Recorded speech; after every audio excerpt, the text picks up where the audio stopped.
Buenas tardes, Ulises de la Orden te saluda y vamos a hablar por tu película Un Muro de Silencio, que tenemos la suerte de tenerla en Quinoa TV, y un poco por la conmemoración del 24 de marzo y haciendo memoria sobre lo que nos pasó en la dictadura. Queríamos hablar con vos sobre tu película. Yo, antes que vos te sumaras, hice una pequeña presentación contando que sos una de las grandes productoras argentinas y que Un Muro de Silencio es una de las películas que vos dirigiste, que son muy poquitas, si no la única, ¿no? Una. Un largometraje, uno, cortometraje, dos, más. Pero hace muchos años.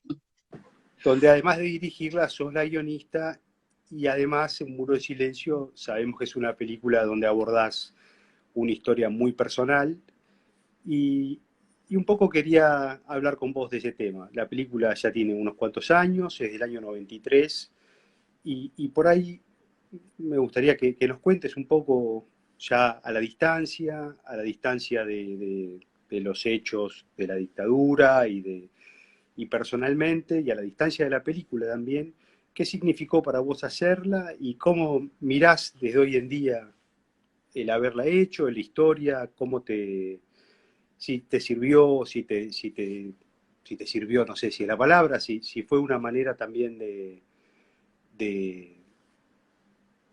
cerrar una historia, de contarla y, bueno, un poco qué te pasó a vos haciéndola. Bueno, mira, fue una película que en realidad eh, yo quería escribir un guión y pensaba que le iba a dirigir otra persona. Estuve unos cuantos años dando vueltas alrededor de este guión y terminé haciéndolo con Graciela Maglia. Y de alguna manera la historia no refleja exactamente algo que me pasó, pero tiene que ver bastante con el tema fundamentalmente el tema del silencio, digamos. Lo que comparto fundamentalmente de la película es es el silencio, digamos. Sabes que a veces es muy difícil contar a los hijos una historia, en el caso de mi hija, eh, no con, digamos, tiene que ver con el tema de que hubo una posibilidad de ver al padre antes que desapareciera y no tuve el coraje de mostrarle a una persona que podía verla una vez y nada más. En eso tiene que ver la película, fundamentalmente en la historia del reencuentro de ellos dos y que ella no va con la hija.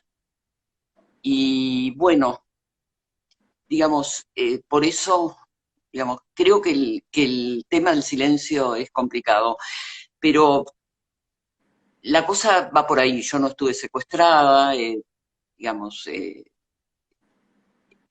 el caso de Pablo, el padre de Alejandra, apareció en los diarios como muerto.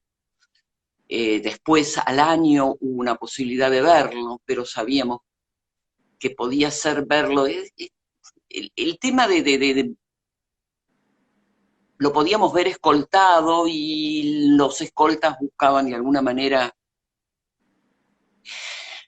un dinero, algo, no sé, para, para que uno tuviera la esperanza, pero le pasó, digamos, Pablo estuvo secuestrado en el mismo lugar que los padres de Albertina Carri, el mismo lugar de Osterheld, y en el caso de Carri y Ana María Caruso, los padres de Albertina, también tuvieron esa posibilidad de ver alguna vez a las hijas y después, en un momento, des, los desaparecieron a todos los que estaban ahí. Pero, digamos, quería contar esto, no pensé en dirigirla y con el tiempo me empezaron a decir, pero ¿por qué no la dirigís vos?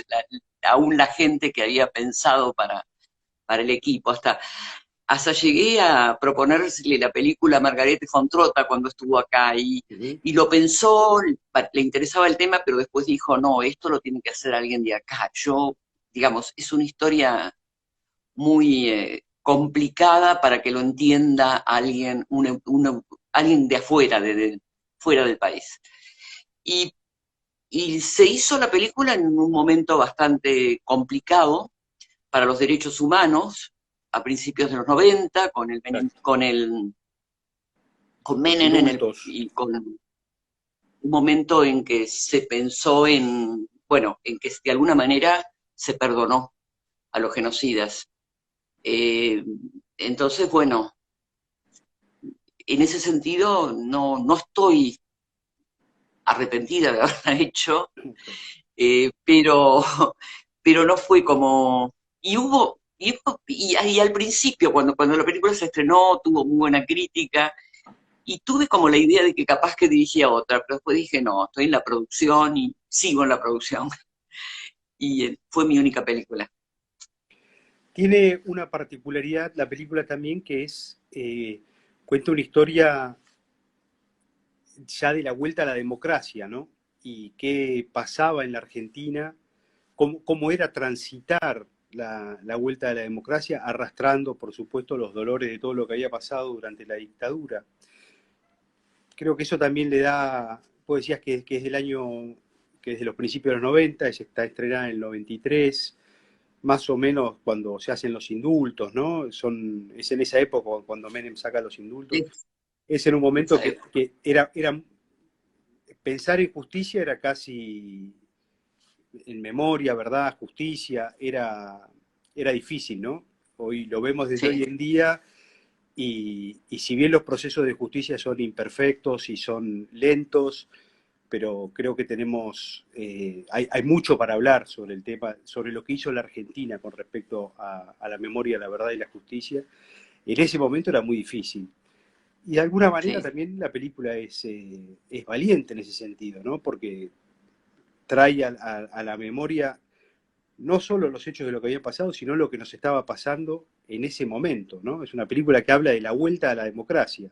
Es una historia que está puesta, no sé si vos la pensaste en el año 93 cuando se estrena, pero sí es una historia que está pensada ya pasada la dictadura. sí. Sí, bueno, se concretó en los 90 la película, digamos, se redondeó el guión en los 90.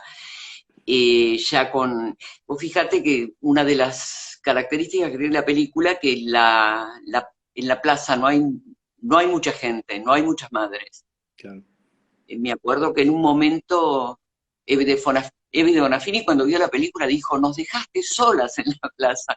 Pero era cierto que no, que era un momento de desconcierto, un momento, pero bueno, se siguió peleando, siguieron peleando todas las madres y todos los organismos de derechos humanos y bueno, y fue posible después que se volviera otra vez al tema de los juicios, naturalmente con otro presidente, ¿no? Sí, cambiaron los tiempos políticos y cambió por completo lo que pasó con la justicia, ¿no? Eso fue así. Ahora, otra cosa para rescatar o para hablar de la película es el elencazo, un tremendo elenco tiene la película. Creo que puesta en perspectiva por ahí, ¿no? Desde Soledad Villamil y Julio Chávez, pero Lautaro Murúa, Vanessa Redgrave, este, Rita Cortese, un elenco impresionante.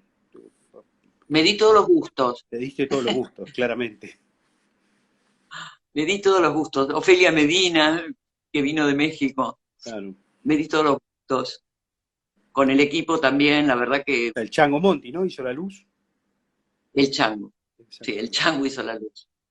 Sí, te diste todos los Sí, gustos. no, Y se nota, es una película que yo la había visto cuando se estrenó hace muchísimos años y la volví a ver esta semana, pues había que ir a hablar con vos.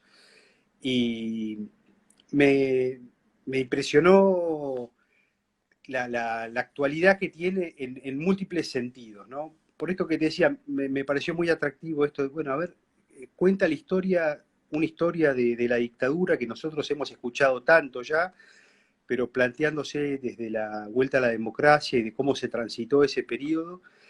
Y, y hay algo también del valor como documento que tiene la película, que bueno, yo lo veo mucho en el cine como documento, ¿no? Y la película evidentemente nos muestra un documento de qué nos pasaba en esos años de los principios de los 90, que, que tampoco hacía tanto que se había terminado la dictadura, ¿no?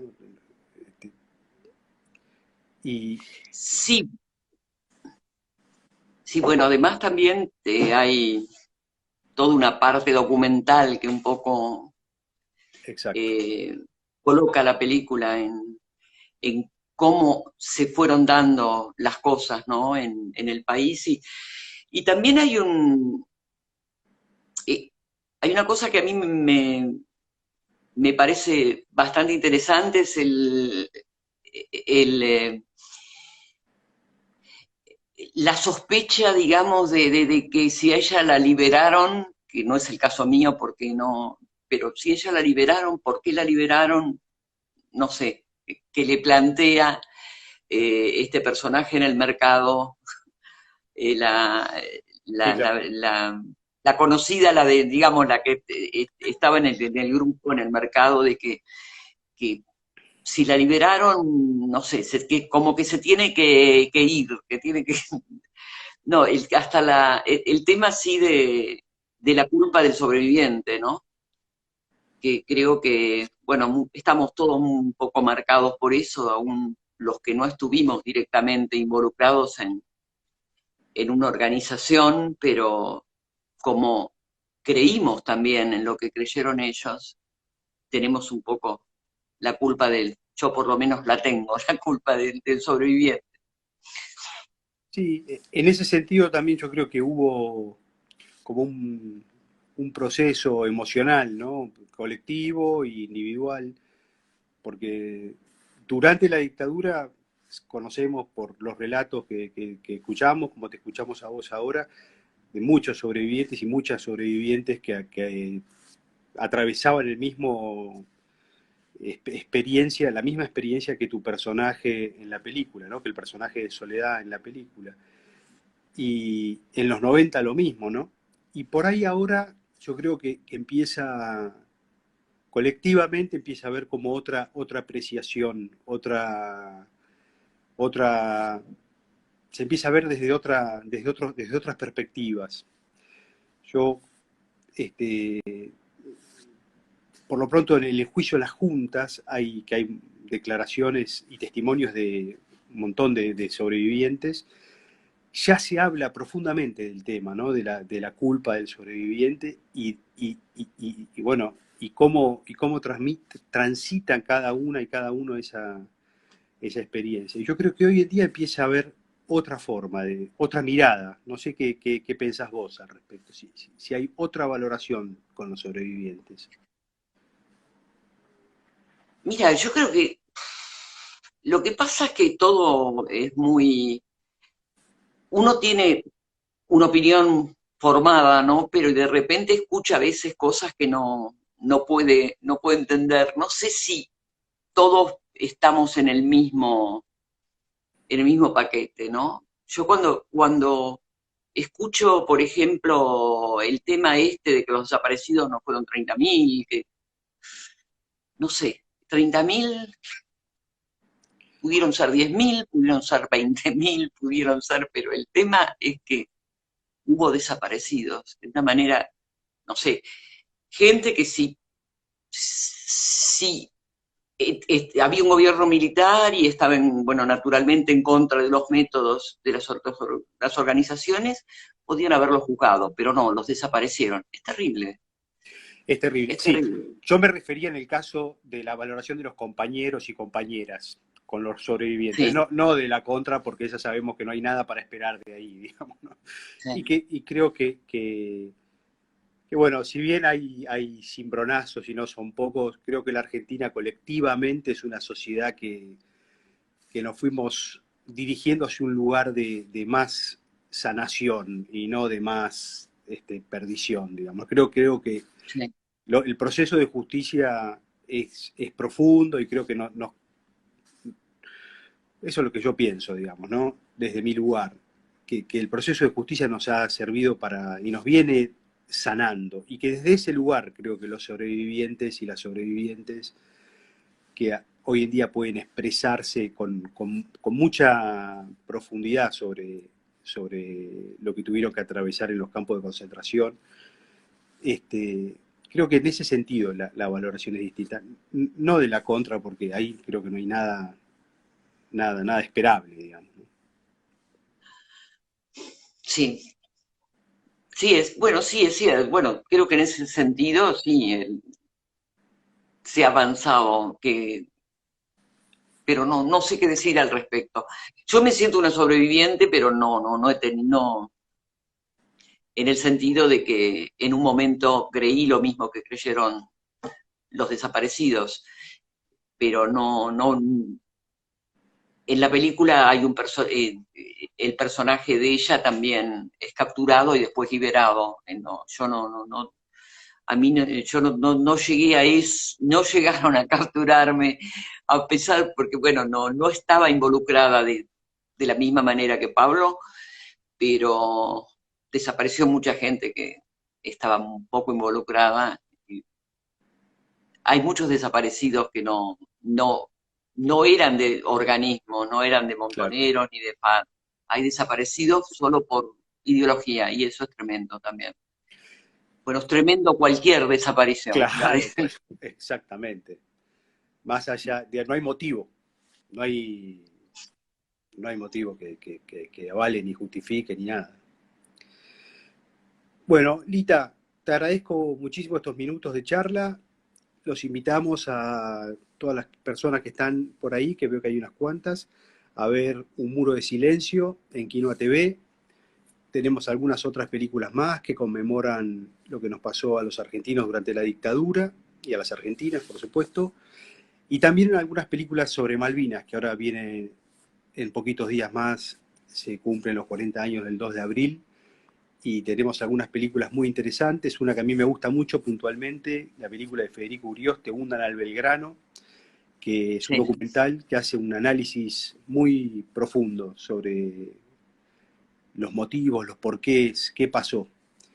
Y un corto de Fernando Spinner, que es el Regimiento 7, ahora no me acuerdo el número, Regimiento 7 vuelve a casa, o Regimiento, no me acuerdo el número, vuelve a casa, que es precioso, y Los Chicos de la Guerra, la película de Bebe Camín. Así que, bueno, sí. los invitamos a que vean Un Muro de Silencio y las películas que tenemos de Malvinas, conmemorando también la dictadura o lo que nos pasó durante la dictadura. Tenemos una película preciosa que es Sexo y Revolución, de Ernesto Ardito. Así que bueno, hay un montón de material para ver en Quinoa TV. Y no Bárbaro. más. Muchas gracias, Lita, y Me hasta parece cualquier muy momento. bien, es un cine necesario, el cine que refleja lo que nos pasó. Absolutamente. Muy Bueno, bien, muchísimas gracias, ¿eh?